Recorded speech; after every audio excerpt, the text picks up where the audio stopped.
qızların orqanizmi eynən ananın orqanizmindən bənzər olduğunu mən bunu müşahidə eləmişəm. Məsələn, həkimlərlə danışdığımızda da görmüşəm. Bu bizə nəyi deyir? Biz anamıza oxşamırıq fiziki olaraq desək də, amma elə də deyil. Elə oxşuyuruq. Mən hətta biraz da dərinləşdirərdim. Mən deyərdim ki, bir qism xanımlar anasından bir çox şeylər götürür.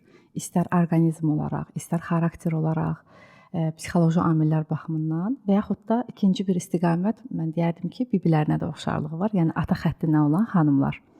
Belə, ancaq böyük faizlə siz demiş, mən də müşahidə etmişəm ki, xanımlar anasına daha çox bəli. Anaya çəkməkdə belə deyək, daha çox burada rol oynayır. Əlbəttə ki, burada genetik faktorlar var ilk öncə.